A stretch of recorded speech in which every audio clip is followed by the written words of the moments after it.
دوستو میرا نام ہے عادل خان اور آپ دیکھ رہے ہیں ڈیلی گڑیال۔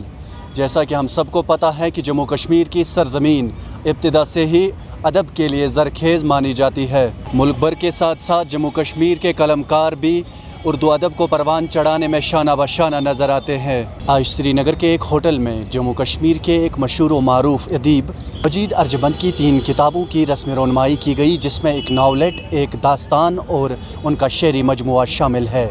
تقریب میں جموں کشمیر سے آئے ہوئے بہت ہی مشہور و معروف افسانہ نگار، ناول نگار اور داستان نگار یعنی کہ ادیبوں اور مفکروں نے اپنی شرکت کو یقینی بنایا اور اس تقریب کو کامیاب بنایا۔ آئیے دیکھتے ہیں ان کا کیا کہنا ہے اس تعلق سے۔ بہت ہی بڑی کہ یہ انہوں نے جو تکلیف کی ہے اس سے تو میں کبھی معاف نہیں کر سکتا ہوں، لیکن اصل میں جو یونیورسٹی میں آج کل جو ہو رہا ہے نا، جو پڑھائی ہو رہی ہے یا کچھ ہو رہا ہے، اسی کے بارے میں نے تھوڑا سا لکھا ہے، خاص کر یونیورسٹی کے بارے میں۔ اچھا، اور آپ نے جو تعاون لیا ہے اس کے لیے میں بہت شکر گزار ہوں، بہت شکر گزار آپ ہوں۔ یقیناً سر آپ کی کتاب لوگ پڑھیں گے۔ ہاں بالکل، اور اس میں ایک یہ لٹیرا جو ہے نا یہ، اور دوسری کتاب ہے کشمیری میں، نہیں کشمیری میں داستان ہے وہ، تیسری کتاب ہے وہ غزلوں کی اور شاعری، اس میں کشمیری بھی شاعری ہے اور اردو میں بھی شاعری۔ میں نے 2 کو بالکل کیا کہ تاکہ کوئی کشمیری پڑھے تو کوئی اردو پڑھے، لیکن میں بہت شکر گزار ہوں کہ آپ یہاں آئے اور آپ نے مجھ سے یہ تعاون کیا، اس کے لیے تو میں ہمیشہ کے لیے شکر گزار ہوں۔ اور ہو سکتا ہے کہ یہ کتاب آپ ضرور کسی کو یہ پڑھنے کے لیے کہیں، کیونکہ آج کل پڑھتے تو کوئی نہیں ہے، کیونکہ آج کل تو فون پر ہی، موبائل پر ہی سارا ہو جاتا ہے، لیکن کوشش ہو جائے کہ اگر کتاب ہی کا غرض ہے کہ اس میں بہت ہی اچھا ہوتا کہ اگر کوئی کتاب ہی پڑھ لیتا۔ ہم کوشش کرتے ہیں لکھنے کے لیے، بہت ہی کوشش کرتے ہیں کہ تاکہ کوئی پڑھے۔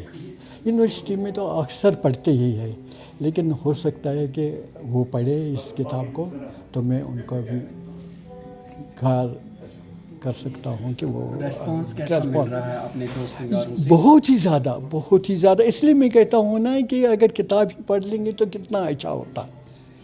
کتاب کا اپنا ایک شعور ہوتا ہے، کتاب میں اپنی ایک جدت ہوتی ہے، کتاب میں ایک، لیکن جو آج کل جو ہوتا ہے نا یہ موبائل کا قصہ، یہ کم از کم تو تھوڑا سا ہٹ کے، میں نہیں کہتا ہوں کہ وہ ہو جائے گا، لیکن تھوڑا سا ہٹ کے کم از کم کتابوں پر زیادہ دھیان دیں۔ کتاب کی اہمیت ختم نہیں، کتابوں کی اہمیت ختم ہوتی ہے، اس لیے ہم لکھتے ہیں ساری کتابیں۔ آپ کو کس چیز نے متاثر کیا یہ لکھنے کے لیے؟ ہاں بس جو میں نے جو دیکھا ہے، جو حالات پر میں نے دیکھے ہیں، جو حالات کشمیر کے خاص کر جو یہاں کے حالات ہیں اس پر میں نے خاص کر توجہ دی ہے، جو یونیورسٹی میں ہوتا ہے، جو کالجوں میں ہوتا ہے، کیونکہ اکثر دیکھو سب پڑھتے ہیں، علم حاصل کرتے ہیں سب، لیکن یہ ایسا علم بھی حاصل کرنے کے لیے میں لکھتا ہوں، کوئی ایسا ایٹیٹیوڈ ہو کہ بچے پڑھیں گے، کتاب پڑھیں گے۔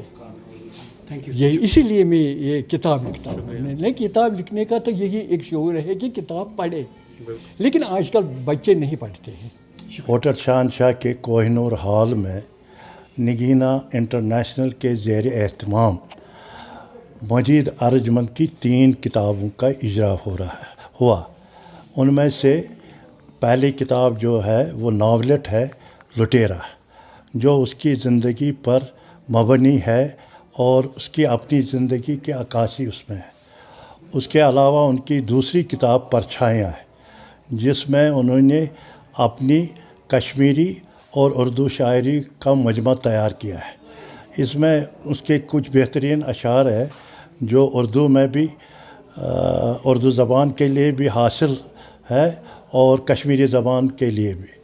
انہوں نے ایک اور کتاب لکھی ہے گل صنوبر، یہ داستان ہے، یہ پرانے زمانے کی داستانوں کی طرح نہیں ہے، یہ نئے زمانے کی طرح اس نے یہ داستان لکھی۔ اس لحاظ سے مجید ارجمند نے 3 کتابیں شائع کر کے اپنے آپ کو اردو اور کشمیری دونوں زبانوں میں امر کیا۔ سر مصنف کتابیں لکھ رہے ہیں، کس طرح کا رجحان جموں کشمیر میں آپ دیکھ رہے ہیں کتب بینی کا؟ نہیں، کتب بینی کا کس طرح